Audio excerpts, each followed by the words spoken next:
Hey everyone, welcome back to the National ADHD Solutions Facebook Live Summit. And today I get the great opportunity to speak to somebody halfway across the world in the future. It's tomorrow where she is, and it's her birthday too. So, in the comments, well, I guess it won't be your birthday when we're broadcasting, but everybody can wish you happy birthday anyway. Susy Parker is our guest with us today. And so thanks for joining us. And I'd love to just have you kind of introduce yourself. Tell us a little bit about your background, kind of in terms of how you got to be doing what you're doing now and also what you're up to these days. Thanks, Brad. Thanks so much for having me. What an amazing gift to be here on my birthday as well. So, my daughter, who's now 11, Sarah, was diagnosed with ADHD probably 5 years ago now. We just emigrated to Australia. She was around 6 at the time. We had a little toddler and a little baby. And we thought we were moving to the other side of the world for sunshine, and this is where dreams happen, Australia, and shortly after she got diagnosed with ADHD. And it hit me quite hard because I didn't have that community. I'd said goodbye to my closest family and friends. And what happened is, for me to manage what everything was happening, I started to write a journal. And after about a year and a half or so of going through it, the journal became a book because I wanted to really share with parents honestly how it looks for many, many ADHD moms and parents. The book was published last year, and that has kind of developed now into me doing online workshops in my community.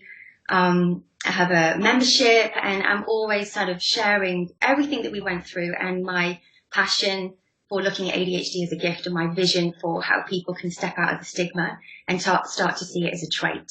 So a few things going on, but it's all about positivity. But also I always share that I always remember what it was like during those times when you're going through all those meetings and appointments and everything you've been talking about this week in the summit. And it's overwhelming, which is why my book's so honest. So that's me, and that's what I'm doing. Gotcha. Yeah. Tell us the name of the book. It's called Saving Sarah, Learning to Live, Love, and Laugh with ADHD. Cool. Awesome. And you said that came out about a year ago? Yes. Yeah. All right. Awesome. And then I know we'll talk about this kind of stuff at the end, but if somebody just wants to jump forward, and that's available on Amazon, that type of place? Yeah, you can get it on Amazon. You can get it on the internet. Yeah, as a paperback. Okay. Yeah. Awesome. All right. So we had a really cool pre-chat for everybody viewing, Susy and I. And so I had some specific directions because the nature of her work, I think, is really cool because there's some ways that she shares and teaches to sort of bridge some of the divides that are out there amongst sort of the sub-communities of ADHD. And I'd love to just get her perspective on that. And that is from the perspective of, you mentioned, positivity and sharing your own story. And I think you mentioned about it being ADHD even being a gift. And there's also some of the work and things you share that are related to things like making dietary changes, or that kids can have food allergies and that type of stuff. So can you speak a little bit to both of those things, like how it could be a gift on the one hand, but also might be the manifestation of some other physiologic thing happening that we need to address? Okay. All right. So there's a few different things that I've learned and discovered over the past 5 years going through this, Brad. And first and foremost, yeah, absolutely, that we need to look further than what we see here. So often the experts are, looking at a checklist and looking at the child as they see them, speaking to the parents and teachers and however further that goes. But what we're not doing, and then these children are being diagnosed, what we're not doing here in Australia, 1 in 3 children are misdiagnosed with ADHD, which is pretty huge. And I'm sure it's very similar across the world, certainly in America. And that means that 1 in 3 children are being potentially medicated for something they don't have. So my whole thing, first and foremost, is to look further than the child, to really look at things like diet, but before that, allergies. I know you've had Jennifer, she's amazing talking about that in her book, Healing Without Hurting, and all of that. But looking at diet and looking at allergies and looking at heavy metals, which is a big one that I'm looking at the moment, that if children have things like too much copper, for instance, that can look like, or manifest itself as ADHD. So really looking at that. Another thing that I'm really also, and any deficiencies, anything that they're deficient in, and getting those in and making sure that holistically we're looking after the child first and foremost. Secondly, I am really passionate about looking at the mum. So a lot of mums that I connect with, and I have been connecting for the last couple of years, they're all stressed, they're all anxious. Often they are depressed because of the situation that they're going through with their child. And I connect with that wholeheartedly. I felt it myself. Or even when my daughter was 1, she was just very different. So there's the stigma, and these mums are trying to hold it together, and you can hold it together to a certain point. But I believe that these children are mirroring us, and what's happening in us can often happen in the kids. So I'm really passionate about getting the mums to work on themselves as well, and just really looking at their self-care and their mental health and getting support for that. And then the other thing is, I have this real feeling that when our daughter got diagnosed, it was almost like I'd just been handed this bouquet of darkness. It was like, the prisons are full of people with ADHD. Teenage pregnancy is so much higher in ADHD. And it just felt like, it just felt so dark. I'd speak to the teachers, and everyone I would speak to, it was just negative. And I was in this whole negative space for a while. We saw all the experts, we tried the medication. It didn't work for us, Brad, and that's why we started to take another way, another route. But I was glad it didn't, because it made me look at other things. But what I started to realize is I started to look at all the people in the world that had ADHD who were thriving. And there are so many entrepreneurs and actors and artists and so many incredible writers and authors, and it goes on and on and on, who have this incredible gift. And I thought, well, hang on a minute, how come some of the most incredible people, inventors who have been living or now live, that are using this as a gift, how can we look at them but then tell a 7-year-old child that he or she is broken and needs fixing? And I thought there's a missing link for me. So this is the whole thing that I've been doing. I started a positive ADHD movement a couple of years ago. And it was really about, let's start looking at the positives of the child. We understand that they have these differences, that they can be challenging and difficult, but let's look at their gifts. My daughter's an incredible artist. She's a self-taught contortionist. Yes, she struggles to concentrate in school, but she has all these incredible gifts as well. And let's just look at this child as a human being instead of this child that can't sit still in school. And so I just started to really empower parents. Look at your child's gifts, look at the great things about them. Every child has a gift. And what I learned is when I started to empower my daughter, she was only 8 at the time, and tell her she was so amazing. I'd tell her about Richard Branson and Peter Shankman and so many incredible people who have this gift. And she just started to feel really good about herself and she changed overnight, really, this kid, from feeling broken, and she used to say her brain was cuckoo. And now she is 11 and she looks at ADHD as a gift. And I think, how incredibly empowering is that? She thinks it's fantastic. So do I. I got diagnosed last year. And I think if we can step out of this feeling of overwhelm, brokenness, stigma, and step into this light, I think we could really change history. It was a bit deep. Yeah. No, that's great. So let me ask you then, related to that. So back to, I love where that went and so forth. So I don't mean to drag us back, but I did want to hear a little bit more about your take on, because, let me say it this way. I totally get where you're coming from with the gifting. I mean, there are, stories throughout history, we hear about that, like Einstein would have been diagnosed and so on and so forth. And so certainly, and a lot of kids with ADHD, it's not so much that they can't focus, it's that they hyper focus, and so that can be a quite a skill, or a talent to have, to really, dive deep into things. So there's that. And then we also know and have seen that a lot of the symptoms that our kids with ADHD exhibit improve when we figure out things like heavy metals or deficiencies or food sensitivities and things like that. And so it's sort of like an interesting kind of dichotomy, I guess, between, let's embrace it as this gift, but also then what if there's something to heal in their health? And how do we reconcile those two things? Because I don't want to just have a kid who's having trouble sitting still in school, can't pay attention, and jumps out of their seat all the time and be like, oh, it's a gift. But then actually it's because they have a food intolerance and leaky gut, and it's inflaming their brain. So what do we do with those two sides of that same issue? All right, sure. So the first thing I always say is to mums is to work on themselves first and to figure out what they need, because I really do believe that there's a lot of mirroring goes on as well. And mums forget about themselves. And I say that through experience. I'll come back to your question in a minute, but when my daughter was at her worst, I was at my worst, Brad, and that was really interesting. So when I got myself together and I worked on my own mental health, she started to almost change. But absolutely. So we looked at heavy metals with her. She had high levels of heavy metals in her body. She also had so many deficiencies, it was ridiculous. We learned that she had a leaky gut and that she wasn't able to absorb the nutrients from the food. So we started to put these different supplements in, like zinc and magnesium. We've always put in a really good probiotic for her. We worked out what triggered her as well. I had a food diary.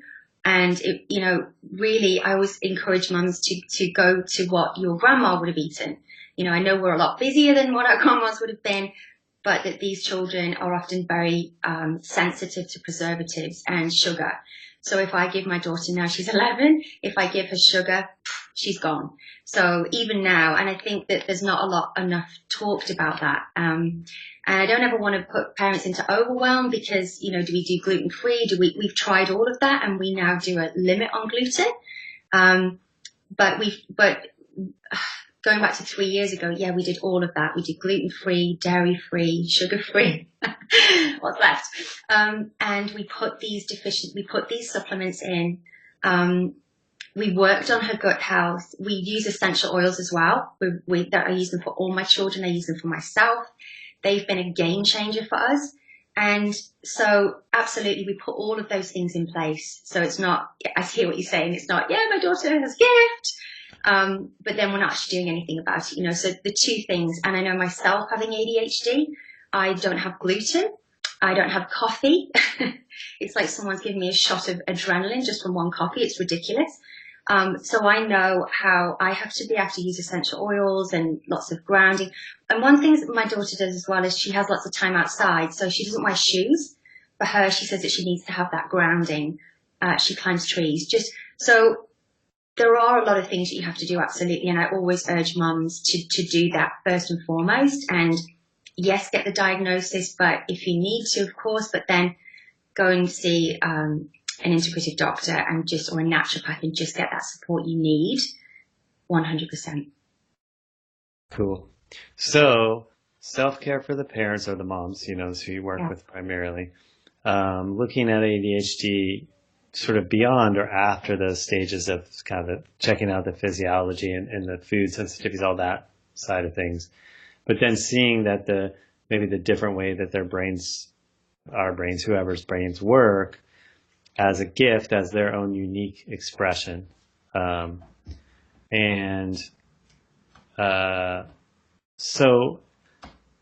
let's see if I wanted to ask any more questions on that side of things. I think that I would love to just have you share a little bit more. We had a really cool pre-chat or pre-recording chat.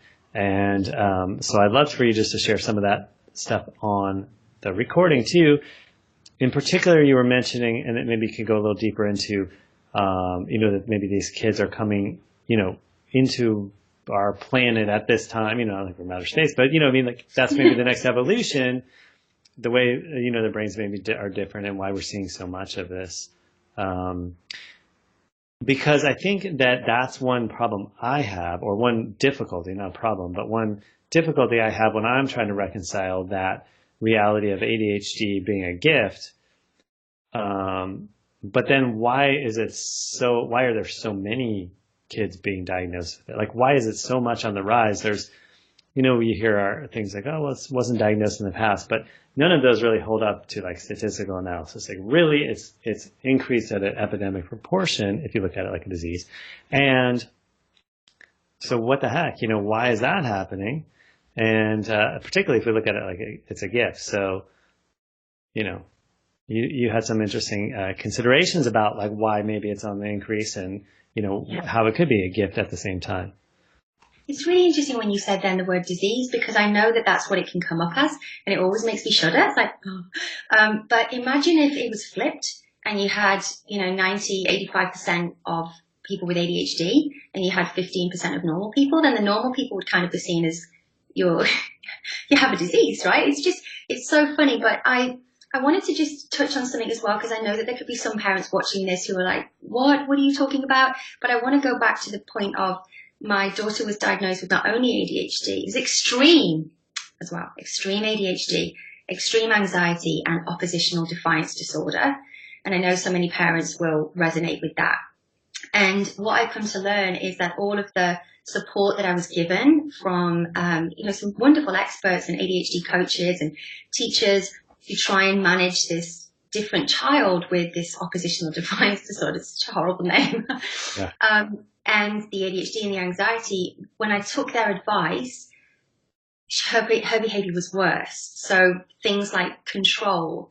I understand that we have to put in boundaries, of course, we're parents, but these children present very differently.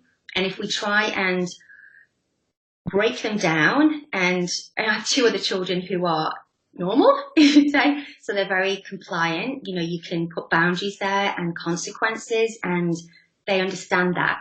My daughter's very different, and what I learned is that I had to let her teach me, and I had to go against everything I believed in. It's going to come back to your question, I promise, but I had to go against everything I believed in and everything I was taught, and everything we're taught in schools and parents and grandparents, and go with her lead. So the things that she didn't want to do, we didn't do. She still doesn't wear shoes, she still doesn't wear coats, she just doesn't want to. And we just had to think, we have this different type of child, and let me be led by her then. And I'm going to stop trying to control her. And we put her into a different school that supported that as well, and supported a bit more movement. And I thought this was a big test, because I thought this could go horribly wrong. I could end up with this real wild child brat that's extremely spoiled. And what we had was a complete reverse. Incredible changes in her. So I think what this then led me to thinking is, imagine if these children are here for a reason. And yes, we can talk about all of the things that we've been talking about, with heavy metals and this, and is it that, and is it vaccinations or whatever, all of these different things that we think about. But what if it is actually evolution? And what if these children are here for a reason? The mums that I connect with across the world will all tell me how the children are connected to the earth. They think differently about the planet, how they, hope people are still with me here, but they are very connected with animals, with nature, trees. They love to climb, they love to run, they love to be outside, to just be outside, to be in the sunshine, to be in nature. And everything that our world represents now is not that. It's in a classroom with lighting and, and at home now, kids spend a lot more time at home watching TV and iPads and all the rest of it. So what if we need to let them teach us and go with it more, And what I thought as well is I looked at the traits of my daughter, and she's extremely resilient, very confident, very headstrong. I thought, isn't that incredible to have that gift when you're older? She could be somebody that could go out and have her own business, or be a real leader, or be an activist, or someone that's going to really do something for this planet and for this world, instead of just sitting into that box. And I want her to encourage her to be that person. So I don't want to beat that out of her. I want to encourage her to keep that. And I really think that parents and teachers, I do a lot of teaching or supporting with teachers as well, about how they can support these children in classrooms. And imagine if we could change our classrooms, because we know that they're so old fashioned, they don't serve our children for today. If we could start to change our parenting, our classrooms, our teaching, and let them teach and guide us instead of trying to fit them into this box. That's my real passion and dream, to see parents that would see this in a different light. Cool. So I always like to put myself in what I imagine the shoes of the viewer and think, well, what might they be wondering at this point as you're saying all that, especially if it's a new concept, And so I think, and you probably have heard this type of stuff, but, that sounds great or whatever. I mean, in your, fantasy world of Australia or whatever, but you've never met my kid, and they're, they have all these challenges and stuff. So how could I ever try to let them lead me because, they would, whatever, they would cause all these troubles, or, they'd be getting in fights with their siblings all the times, or that type of thing. And I hear what you said with your daughter, that you could have seen that going that direction, or, in your mind, but it actually went the other way where she, took that on. And so what do you say to people who are like, well, that sounds great for you, but that would never work for me? You know what? I must admit, I haven't had it. Yeah. I have had a lot of people that I think the mums that connect with me now, there's certain obviously different mums that connect with me. Some mums are going to be like, what, really? I'll just go this path, thank you, and I'll do this with the experts, and that's great. But there's a lot of mums that are connecting with me, certainly in the sisterhood and in my podcast, and they'll email me and they'll write to me and they'll say thank you, because one of the number one things I say that parents need to do is have acceptance. We have to have acceptance of these children, and they are different, and my daughter can still be difficult with her siblings and just does never understand the concept of sharing. We've just got to accept that. It will come one day, I'm sure. And so acceptance is a huge one. And what we fall into, Brad, is we're trying to change our child. I used to go through it myself. I used to think, why me? Why have I got this child? Why is this happening to me? This isn't fair. Why am I going through all of this? I don't need this. I don't need it. I was in a really, really dark place, and my book shares that darkness. And I'm glad it's out there now, because I think otherwise I'd just be coming with all this positivity. But I did go through that, and I went through it through a really bad time with it all, and I felt like it almost crushed me. And this acceptance has been incredible, just accepting the child that you have and accepting yourself, because there's so many mums, I always say mums, sorry, but the dads as well. My husband's a huge part of this, and he's gone through this with me. And accepting yourself as well, because there's a lot of parents that also might have ADHD or also might have a difference, and that's okay. And just accepting who you are as well, and being really comfortable with that. And that's a big part of it. I think when we can get comfortable with who we are and comfortable with who our children are, a lot of the other stuff can fall away, like this cloak of doom. It can just literally fall away. But it does take work, and it does take support. And that's why I'm always got my podcast and my membership, because I know that women need that. They need that consistent reminder. But so many women have been reaching out to me lately and just saying that I've changed the way that they think about their child, and thanking me for seeing their child as this very different child, but that's okay. And yes, they're doing the work. Of course, they're getting the tests, they're speaking to integrative doctors, and they're doing all of that incredible work, but they don't have that fear attached to it. There's a lightness about it, and where's this journey going to take me, and what is it here to teach me?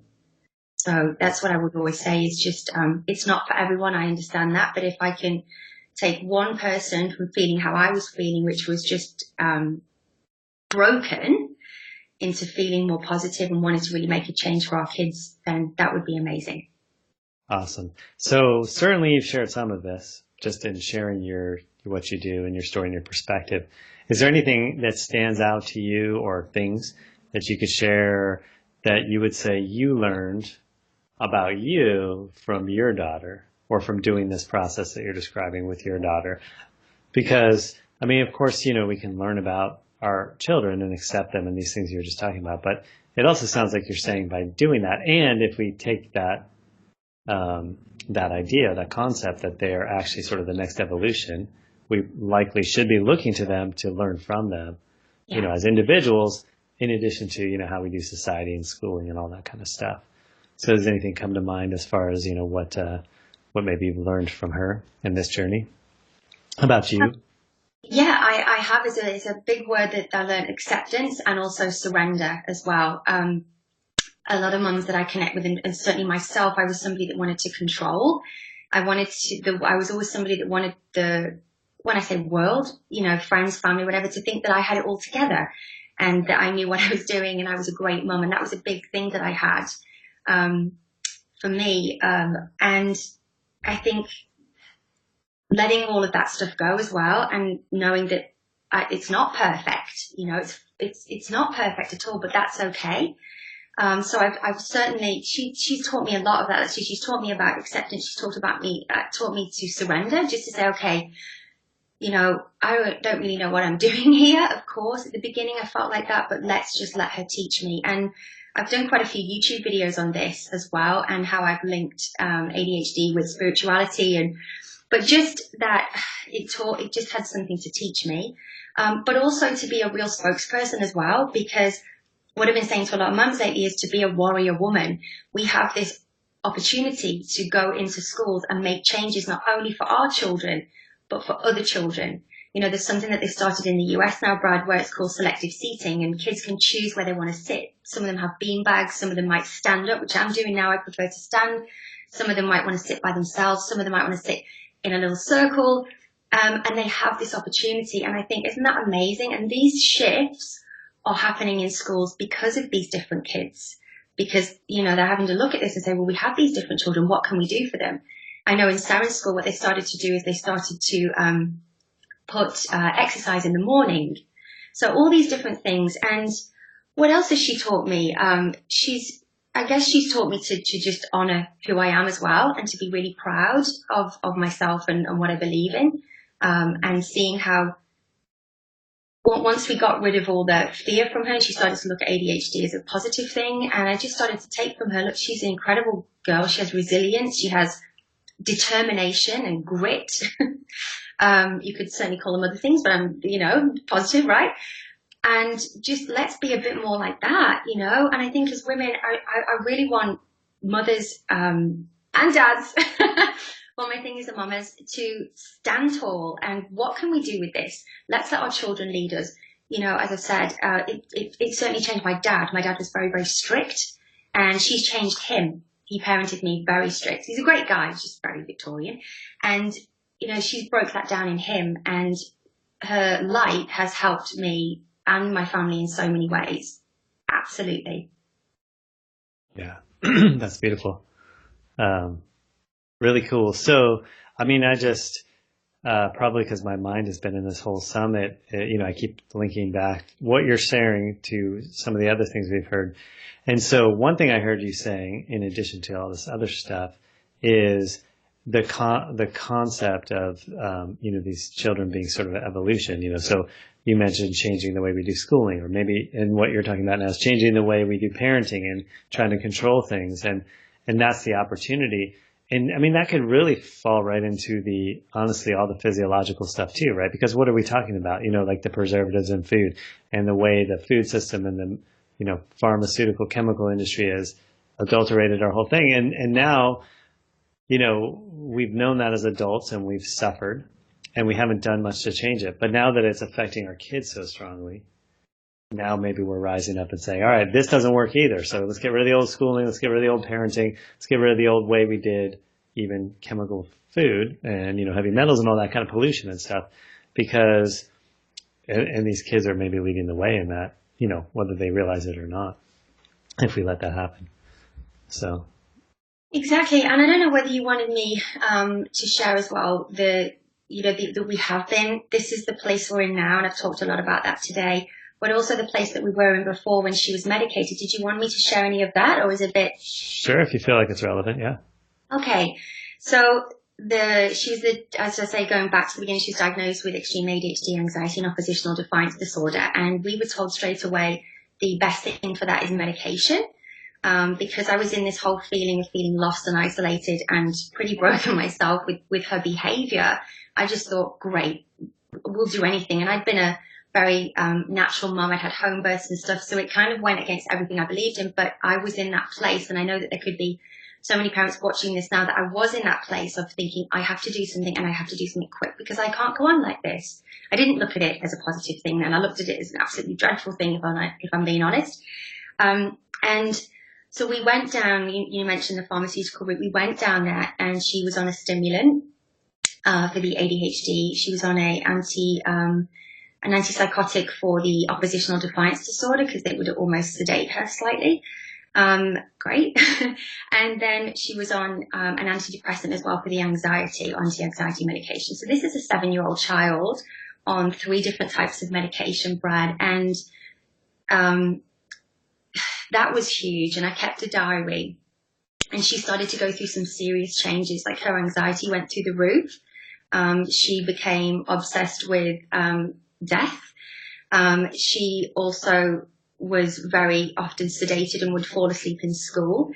And she couldn't make it through the day. And I thought, okay, so if this is the solution that you have for my child, then I've really got nowhere to go, because I can't do this anymore. It didn't feel right, and nothing. I always say to parents that you do what it works for you. You've got to go with your intuition. It's our greatest gift as women, to go with your intuition. And if I always say to mums, if it's working for you, then, amen to that. That's great. But if it's not, go with your gut and look at something else. And that's the whole reason, Brad, that we stepped away from that route and decided to take another route, because it didn't feel ethical. It didn't feel right. And we did have a compliant child. I'm not going to kid you. She was able to focus in school, but it came at a huge cost. And this is why I think it's absolutely amazing what you are doing and sharing all of this information for parents, because they often feel like they don't have another route. It's so overwhelming. And, a lot of people listen to the doctors. So if your doctor's saying this is what we recommend, it's the best proven form to support ADHD. And that's what you do as a parent. So it's amazing that you're doing this. And thank you so much. Yeah. Well, yeah, I mean, and that's a great message too, to really go with what you know as a parent, because, I mean, what else do we have, right? Our own knowing inside. So I just want to say, it's really cool. I had mentioned to Susy before we started recording that, I had invited some different guests, and she was on my list. And through, a series of things, somehow she fell off my list of people to invite. And then she was watching, I think, the interview I did with Jen Kozak, and commented like, hey, I should be on this. And so I looked, I was like, well, who's this person, commenting? So I looked you up, and I was like, oh, yeah, that's who that person was. Because, I mean, Susy and Parker are not, like, those are common. It didn't strike me at first. And so then, we worked it out, scheduling wise, that you're 15 hours ahead of me. And it turns out that you are the sort of the anchor leg of the summit. Your interview is going to be like the closer of the summit.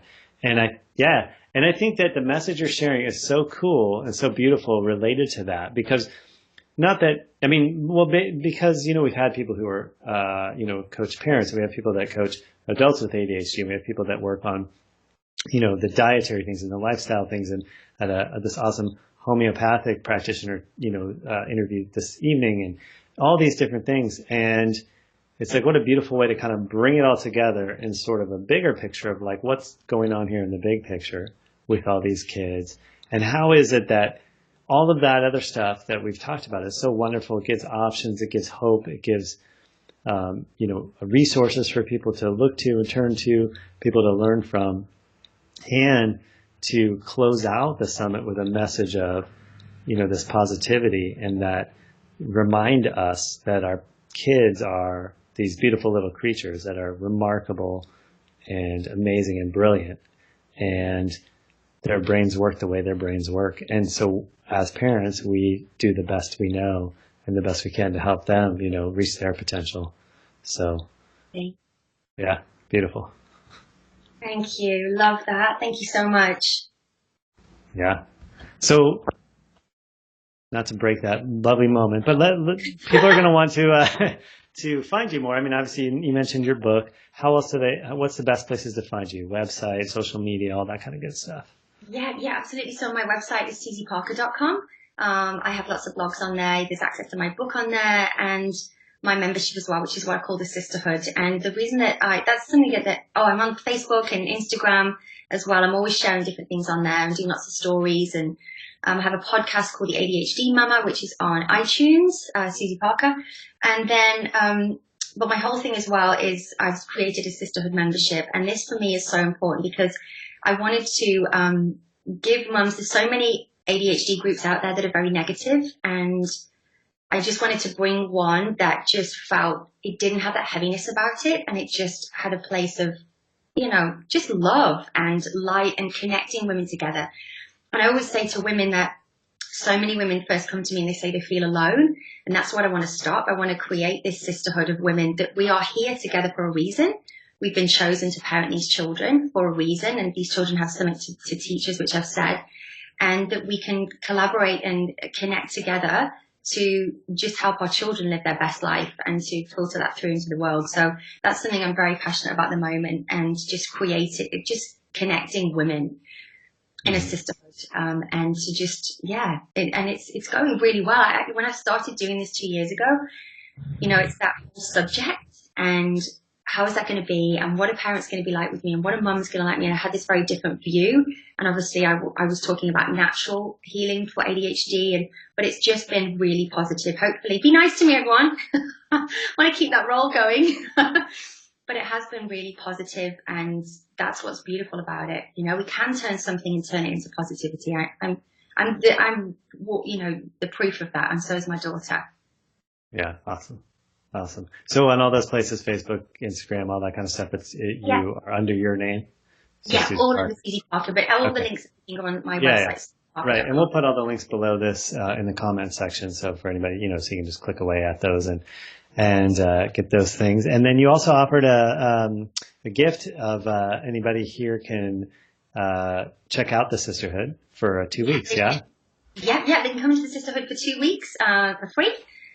Just to come and hang with us. I do live workshops every Wednesday morning at 9 a.m. Australian Western Standard Time, but it also fits into the US because most of my ladies are from the US, so it's perfect for you guys as well.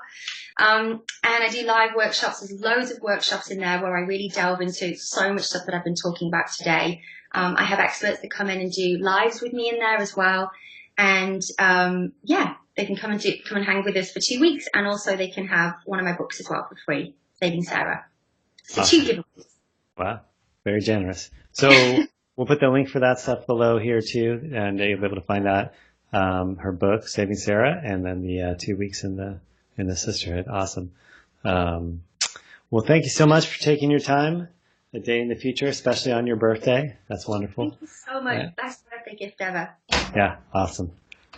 All right, well, you take care, and I look forward to keeping up with what you're up to and seeing what you create in the future. Thanks, Brad. Thanks so much for the opportunity and for your time today. Yeah, you're very welcome.